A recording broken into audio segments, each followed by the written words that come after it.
My mother always preached that blood is thicker than water, but she forgot blood also leaves stains you cannot wash out.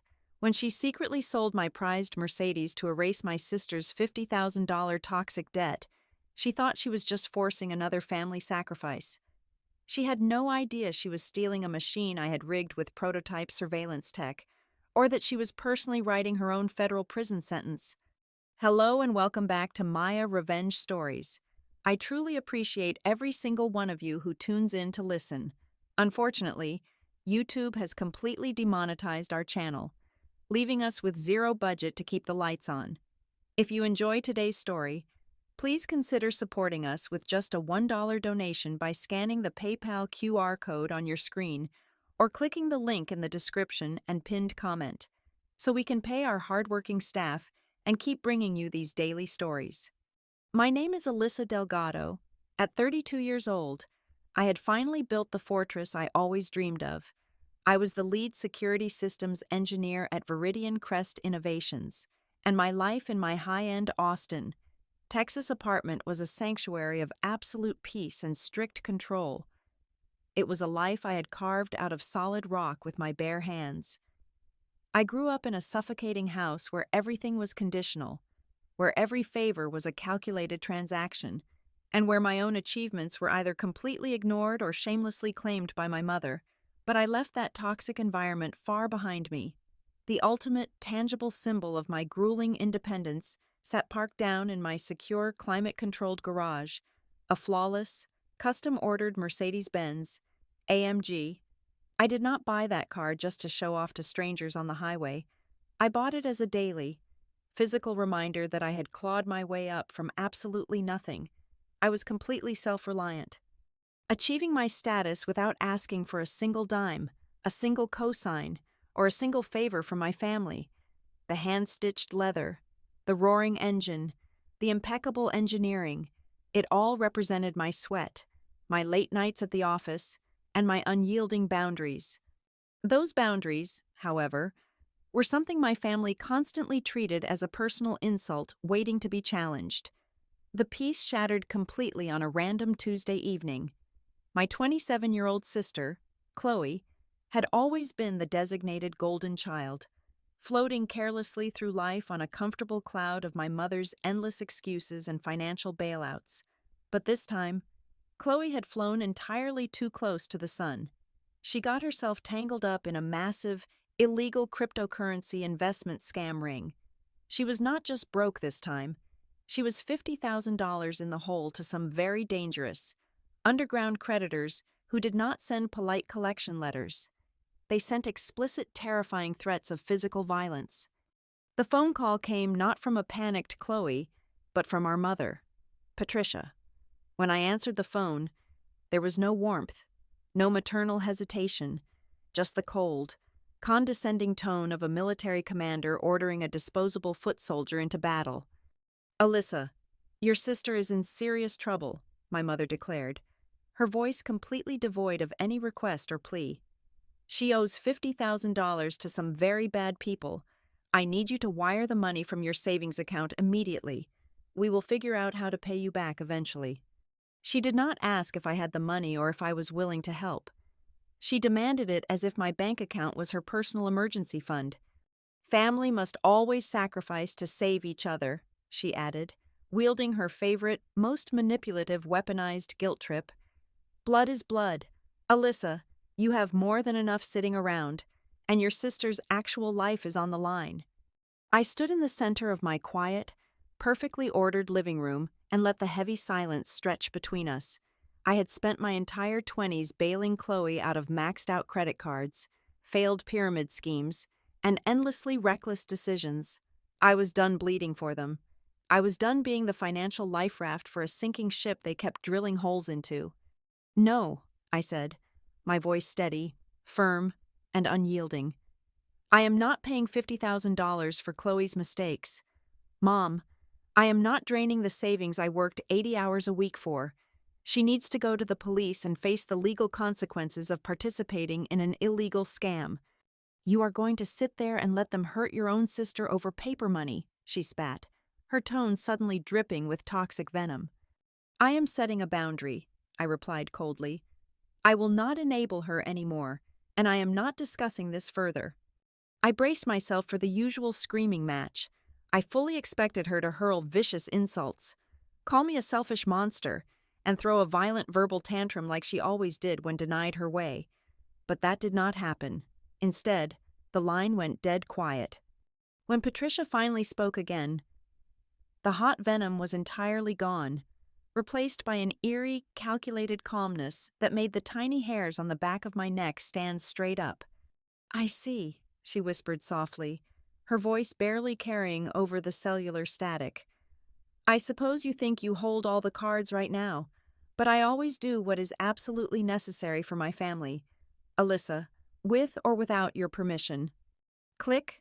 She hung up the phone. It was not a retreat or a surrender. It was the chilling calm before a devastating strike. The crisp Monday morning air hit me as the private garage elevator doors slid open. I had my leather briefcase in one hand, my digital key fob in the other, mentally reviewing the complex firewall deployment scheduled for 9 o'clock, but my meticulously organized train of thought violently derailed the exact moment I turned the corner to my designated, highly secured parking stall. The space was completely empty. My customized Mercedes was simply gone. I stood entirely frozen on the immaculate, sweeping concrete, my eyes frantically scanning the immediate surrounding area. There was absolutely no shattered safety glass, reflecting the harsh overhead fluorescent lights. The heavy steel roll-up security door at the main entrance was perfectly intact and completely sealed. My smartphone had not registered a single proximity alert during the night, and the building's sophisticated perimeter alarms were still glowing a steady, undisturbed green. A vehicle of that size does not just evaporate into thin air, especially not one parked inside a fortified, luxury high-rise structure. A cold electric surge of adrenaline flooded my veins. I sprinted back to the elevator and rode it up to my penthouse apartment. Dropping my bags on the hardwood floor, I immediately bypassed my work laptop and went straight to my dedicated server workstation, pulling up the master feed for my personal closed-circuit television network. My fingers flew aggressively across the mechanical keyboard, bringing up the overnight surveillance logs. I scrubbed the video timeline backward from 7 o'clock in the morning.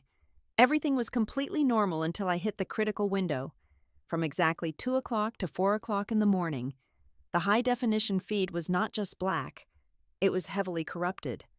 The data packets were scrambled into unrecognizable static. I recognized the digital signature of the interference instantly. It was a localized radio frequency jamming device, the specific kind of black market, military-grade hardware that violently floods the spectrum and suffocates wireless signals. Whoever took my car knew exactly what encrypted frequencies my security cameras operated on and blinded them with surgical precision. As I stared intensely at the static on the monitor, my personal cell phone vibrated violently against the wooden desk. It was an automated push notification from my highly encrypted email server. I quickly opened the message.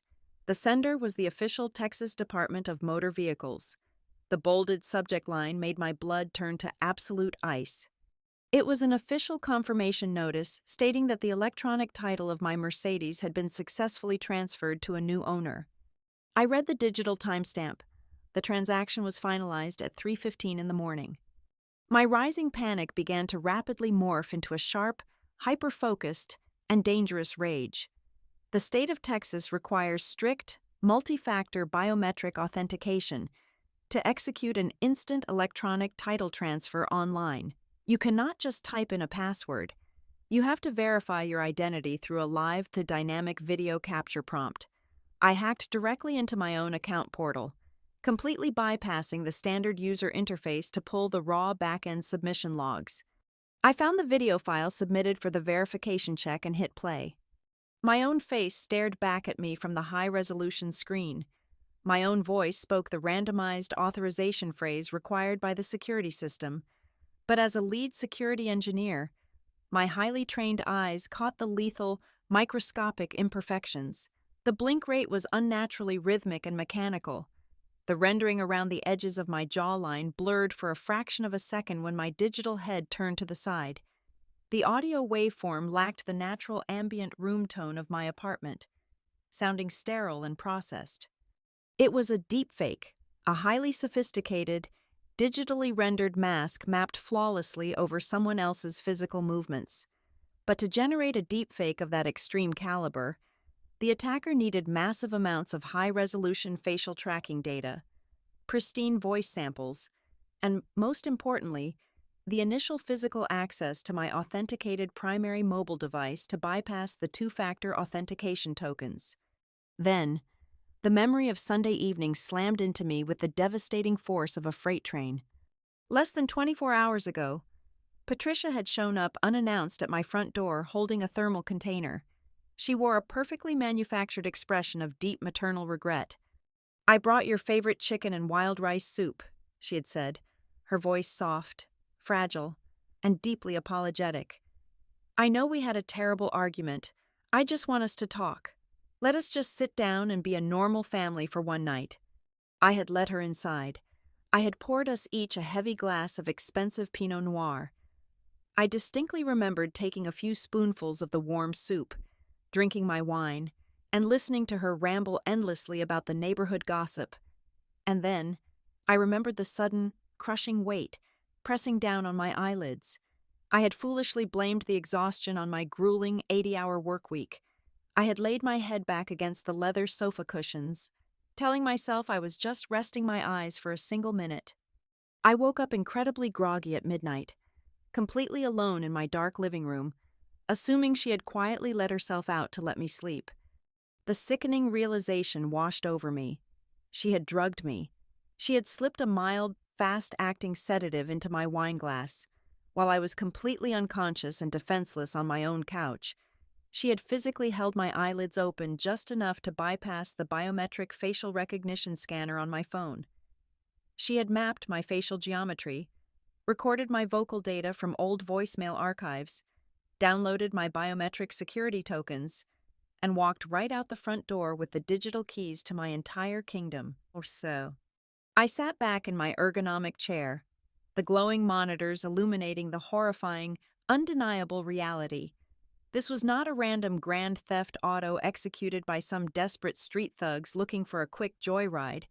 This was a flawless, high-tech cyber heist, meticulously planned and ruthlessly executed in cold blood by the very woman who gave birth to me. The initial impulse to dial 911 burned in my chest, but I forced my hand away from the phone. I knew exactly how a local Austin police precinct would handle this scenario. The moment I uttered the words that my mother was the primary suspect, the detectives would drop their pens, classify the theft as a civil domestic dispute, and tell me to file a petition in small claims court.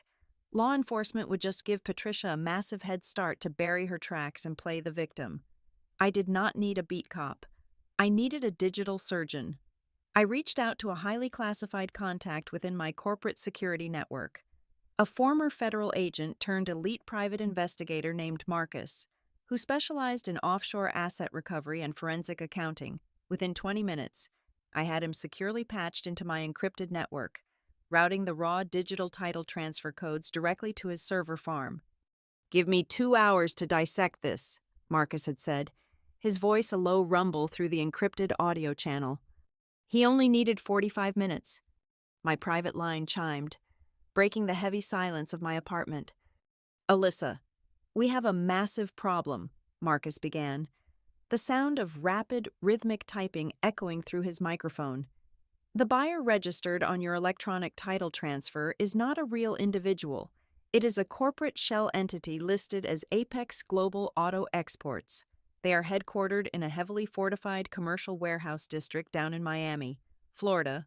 On paper, their tax filings claim they ship salvaged luxury vehicles to overseas buyers. But what is underneath the paper?" I asked, my voice terrifyingly calm. "Their corporate filing structure is a classic Russian nesting doll," Marcus explained, pulling back the digital curtain. "I bypassed their initial public firewall and traced the routing numbers attached to their primary offshore escrow accounts. They do not export cars. Apex Global is a sophisticated money laundering front. and the primary cash flow funneling through their ledgers originates directly from illicit cryptocurrency exchanges. The puzzle pieces violently slammed together in my mind: the illegal crypto scam ring, the underground creditors who had been actively threatening my sister. They were not two separate, disconnected entities. The violent people Chloe owed her life to were the exact same people who now held the legal, state-issued title to my stolen vehicle. The sickening reality of my mother's master plan finally crystallized into a perfectly clear, horrifying picture. Patricia had not merely sold my car to a random black market buyer to hand Chloe a briefcase full of dirty cash. She had bypassed the middleman entirely. She had negotiated directly with a ruthless cybercrime syndicate. My mother had offered up my custom machine as a sacrificial lamb, assigning the title straight over to the cartel to settle Chloe's dangerous ledger. She had brokered a desperate deal with the criminal underworld, utilizing my life's work as the ultimate bargaining chip to purchase physical safety for her precious golden child. There is something else, Alyssa, and it elevates this from theft to federal fraud, Marcus warned, his tone dropping an octave. I pulled the supplemental legal documents attached to the electronic transfer portal. To satisfy a syndicate of this caliber, whoever brokered this deal had to sign a secondary collateral agreement. The car was just the initial down payment. I opened the heavily encrypted file Marcus pushed to my primary monitor. It was a legally binding promissory note, packed with ruthless, ironclad liquidation clauses.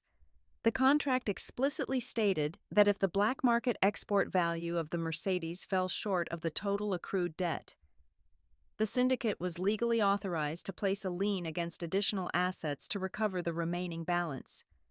I scrolled to the bottom of the digital document. There, stark and undeniable, was my meticulously forged electronic signature. Patricia had not just stolen my vehicle in the dead of night. She had financially shackled me to an organized crime syndicate. She had legally volunteered my future corporate earnings, my credit score, and my personal property to cover any remaining balance her youngest daughter had racked up. The white-hot, frantic rage that had been boiling in my chest since I saw the empty garage instantly evaporated. It did not leave behind sadness, or betrayal, or even anger. It left behind an absolute, freezing vacuum. I felt a profound, terrifying stillness settle over my entire body, the kind of total mental clarity that only arrives when the last microscopic thread of human empathy has been permanently severed. For 32 years, I had held on to the pathetic, lingering illusion that somewhere, deep down beneath the manipulation and the endless greed, they were still my family. That illusion died right there in the cold blue glow of my server monitors. Patricia had willingly offered my financial throat to a pack of rabid wolves, so Chloe could walk away without a single scratch. They had crossed the final, unforgivable line. Sitting in the total silence of my apartment, I made a silent, unbreakable vow. My mother and my sister were no longer family. They were active, hostile security threats, and in my line of work, you do not negotiate with security threats. You eradicate them with extreme, undeniable prejudice. My mother believed she had outsmarted me by silencing my local security network and manipulating a state database. She vastly underestimated what a lead security engineer at Viridian Crest Innovations does with her personal property. I did not just buy a luxury vehicle, I weaponized it. Months ago, I had requisitioned a highly classified prototype from our Applied Technologies division. It was a self-sustaining, microscopic telemetrics node equipped with military-grade global positioning and a high-fidelity omnidirectional acoustic transmitter. I had spent an entire weekend personally welding that tiny titanium box deep inside the reinforced steel chassis of the Mercedes, wiring it directly into the vehicle's master power cell.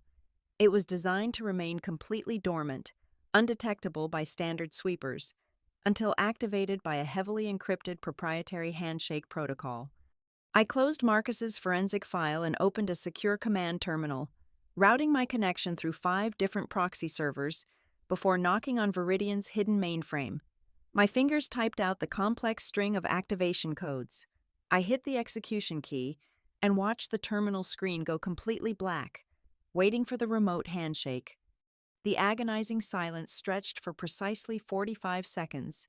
Then, a single, brilliant green coordinate dot materialized on my digital map. The syndicate had not chopped my car for parts. The beacon was transmitting a flawless, uninterrupted signal from a private, heavily guarded container yard located at the Port of Houston. They were staging the vehicle to be loaded onto an illicit cargo freighter bound for international waters. They thought they were perfectly safe hiding among thousands of identical steel shipping containers.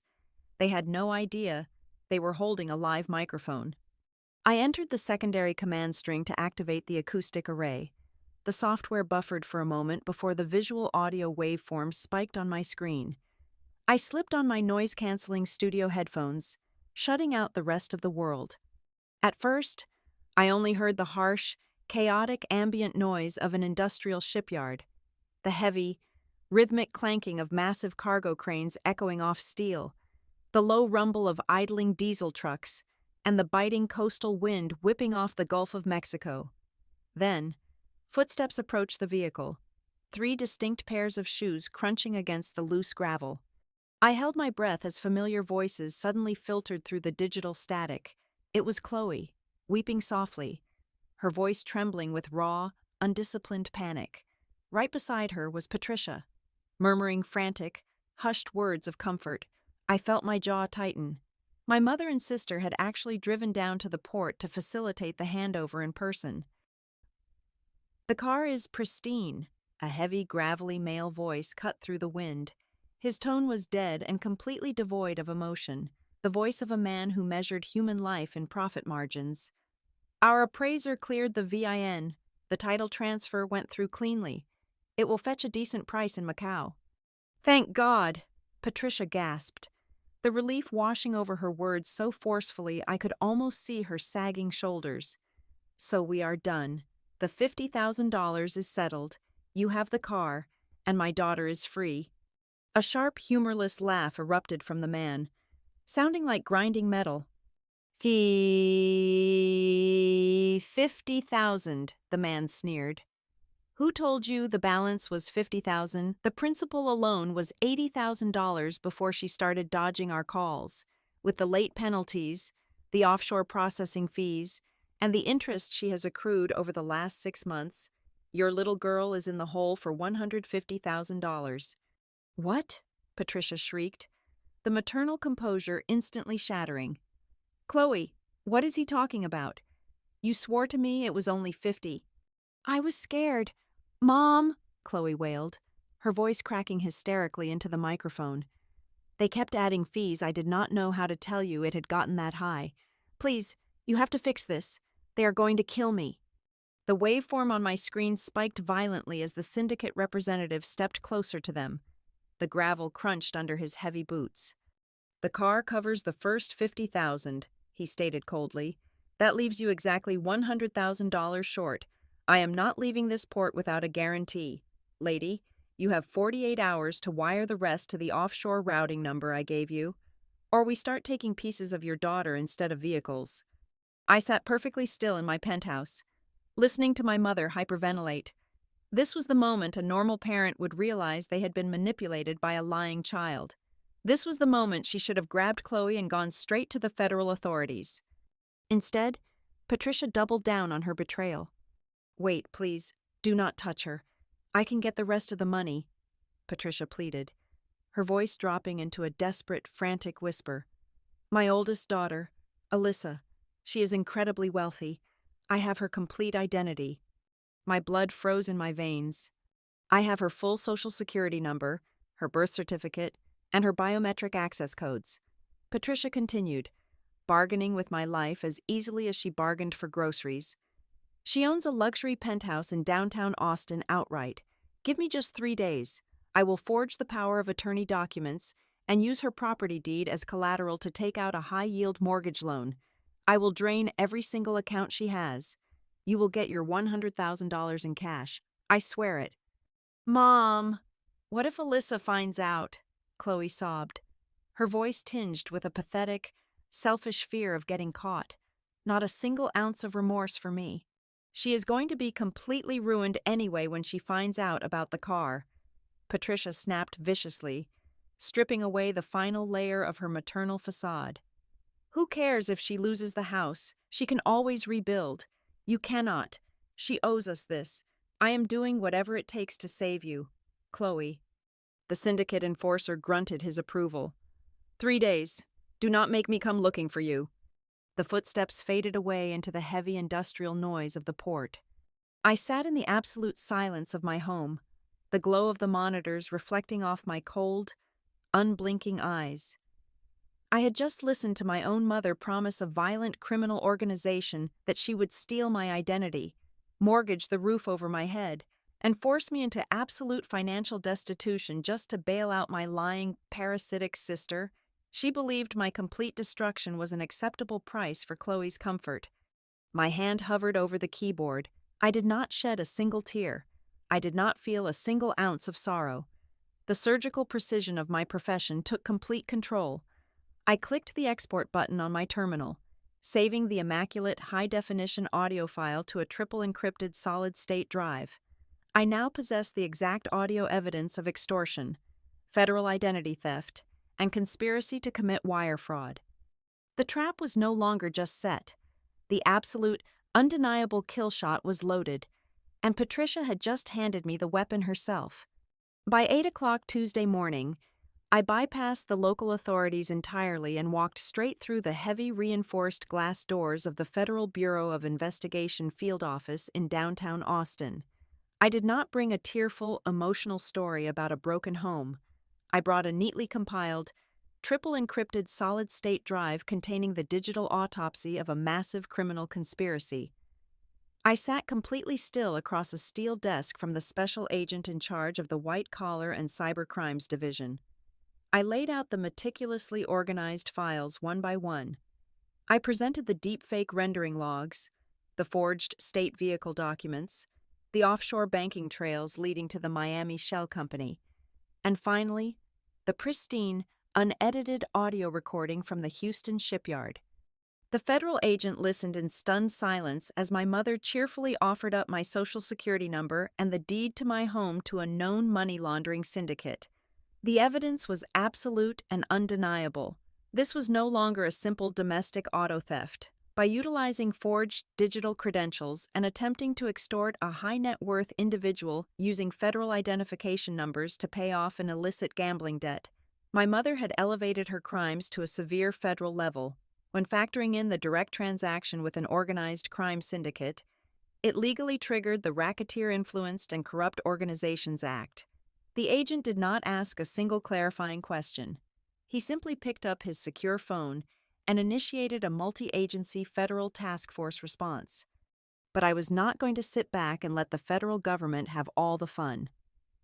Before leaving the bureau, I pulled out my secure tablet and logged directly into my executive banking portal. For years, I had foolishly remained listed as a secondary guarantor on several of my mother and sister's primary checking and credit accounts. With 3 precise, remorseless keystrokes, I initiated a catastrophic fraud lockdown on every single card and ledger under their names. I officially flagged the accounts for severe identity theft and suspected money laundering. The bank's automated security algorithms did the rest. In a matter of milliseconds, their financial lifelines were completely and permanently severed. Locked behind an impenetrable wall of corporate bureaucracy, they could not buy a cup of coffee. They could not pay for a taxi. And they certainly could not afford a plane ticket out of the state of Texas. The fallout was wonderfully instantaneous. Less than 2 hours later, my cell phone vibrated. The caller identification displayed Patricia's number. I answered, taking a deep breath and injecting my voice with a masterful, sickeningly sweet blend of innocence and deep daughterly concern. "Alyssa, thank God you picked up," she gasped, her voice trembling with genuine, unadulterated terror. "Something terrible has happened. Chloe and I are at a hotel in Houston, and the front desk just cut up my credit card. I tried my debit card, and the machine said the account was frozen. Someone is hacking us. Alyssa, someone is trying to destroy our family."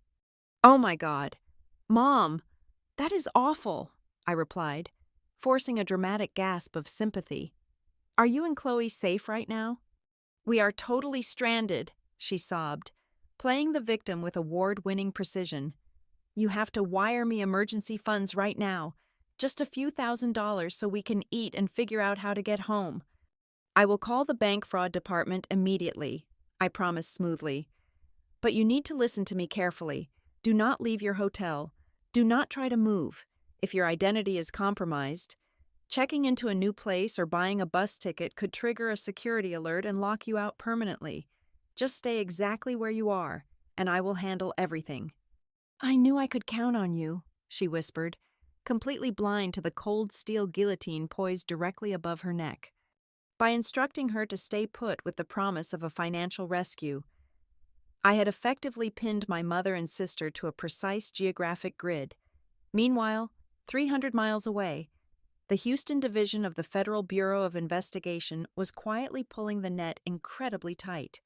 Elite tactical teams, dressed in unmarked dark clothing, infiltrated the private container yard at the port.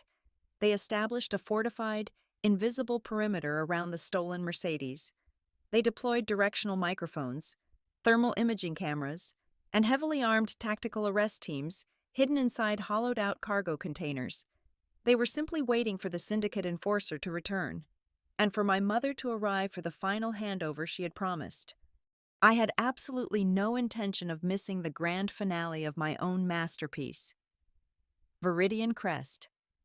Innovations did not take kindly to their lead engineers being targeted by international crime syndicates. When I briefed our chief executive officer on the situation and the active federal involvement, he did not just give me the day off. He authorized the immediate use of the company's private Gulfstream jet. By 3 o'clock in the afternoon, I was walking up the customized stairs of the aircraft. I sank into the plush leather seat, accepted a glass of sparkling water from the flight attendant, and watched the Texas landscape fall away beneath me. I was flying directly into the eye of the storm. I wanted to be standing right there on the concrete when the harsh, unforgiving reality of federal law finally shattered my mother's toxic delusions. I wanted to look directly into her eyes when she realized that her favorite, disposable scapegoat had just orchestrated her total destruction. The heavy, suffocating humidity of the Texas coastal night hung thick over the port of Houston, carrying the sharp scent of diesel fuel and salty ocean brine. From my secure vantage point in the back of the armored Federal Command vehicle, I watched the final act of my family's self-destruction unfold through the tinted, bullet-resistant glass. It was nearly midnight. Out on the desolate, grease-stained concrete of the private container yard, the handover was reaching its climax. The syndicate enforcer, flanked by 2 heavily armed guards, coldly handed a single sheet of paper to my mother. It was the official debt deferment, a temporary, worthless pardon bought with my stolen property. A few yards away, a massive, towering industrial gantry crane whined mechanically, its heavy steel hooks lowering down to secure the chassis of my pristine Mercedes, preparing to hoist it onto an illegal cargo freighter waiting in the dark waters. Patricia clutched the piece of paper to her chest, exhaling a massive, dramatic sigh of relief, while Chloe stood beside her, trembling like a frightened child. They genuinely believed they had won. They thought they had successfully sacrificed my life to save their own, and that they were about to walk away into the night completely untouched. They did not get the chance to take a single step. The tactical execution was a masterpiece of overwhelming, terrifying federal force. Without a single warning siren, a dozen high-powered, military-grade halogen floodlights mounted on concealed vehicles simultaneously erupted, washing the entire shipping yard in a blinding, artificial daylight. The sheer intensity of the light was physically disorienting. Federal agents, get down on the ground right now, do not move. The booming, digitally amplified voice of the tactical commander shattered the harbor's ambient noise. From behind empty shipping containers and out of unmarked utility vans, over 30 heavily armored tactical operators swarmed the concrete in a perfectly synchronized tidal wave of black Kevlar and ballistic shields. The syndicate members, hardened criminals used to violence, instantly recognized they were hopelessly outgunned and dropped their weapons, throwing themselves onto the filthy ground. Through the chaos, I watched the absolute, pathetic collapse of my family. Chloe shrieked in pure, unadulterated terror, falling to her knees and covering her head as 3 laser sights painted her chest. Patricia spun around wildly, completely blinded by the floodlights, before 2 federal agents grabbed her arms, kicked her legs apart, and violently forced her face first onto the hard, unforgiving asphalt. The harsh, metallic ratcheting sound of heavy-duty zip ties locking around their wrists echoed through the night. The command vehicle slowly rolled forward, coming to a halt directly in front of the subdued criminals. The heavy door clicked open. I stepped out into the chaotic scene. I was not dressed in the casual, comfortable clothes of a grieving daughter. I wore a perfectly tailored, charcoal gray designer business suit. I adjusted my cuffs with slow, deliberate precision. The rhythmic, sharp clicking of my stiletto heels against the pavement cut through the frantic shouting of the tactical agents. Flashing red and blue emergency lights painted the concrete, casting long, shifting shadows as I walked slowly and purposefully toward the center of the perimeter. When I stopped just a few feet away, Patricia painfully twisted her neck, pressing her bruised cheek against the gravel to look up at me. Her eyes widened in absolute shock, her pupils dilating as her brain struggled to comprehend my presence. The arrogant, manipulative woman who had ordered me to empty my bank account was completely gone, replaced by a terrified, hyperventilating captive. "Alyssa!" my mother screamed, her voice cracking with desperate, pathetic hope. She thrashed against the heavy boots of the agent holding her down. "Alyssa, thank God. Please, you have to tell these officers this is just a huge misunderstanding. It is just an internal family matter. I was going to pay you back. I swear I only sacrificed a little bit of your property for your sister. Blood is thicker than water. Alyssa, please." I looked down at her, my expression completely blank, devoid of any anger, sadness, or pity. I felt absolutely nothing. "You did not just sacrifice a car. Patricia," I said, my voice eerily calm, carrying clearly over the wind. Before she could spit out another toxic excuse, the special agent in charge walked up to my side. He did not say a word to her. He simply unzipped the black leather purse they had confiscated from her shoulder and pulled out a thick manila folder. He opened it and held up a stack of freshly printed, notarized documents for her to see. It was the heavily forged power of attorney, complete with my stolen Social Security number and the official property deed to my home in Austin. The final twist of the knife drove home with fatal precision. Patricia's frantic sobbing abruptly choked off in her throat.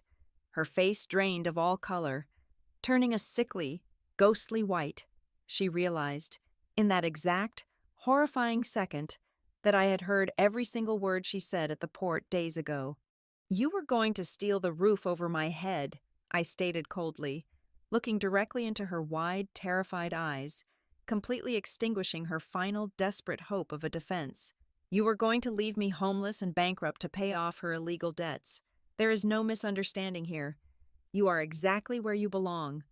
The legal reality of the trap I had built for them was absolute and inescapable. The cartel members crying on the ground were being formally indicted under the Racketeer-Influenced and Corrupt Organizations Act, facing mandatory life sentences in federal penitentiaries. As for my mother and sister, their actions had far surpassed petty theft.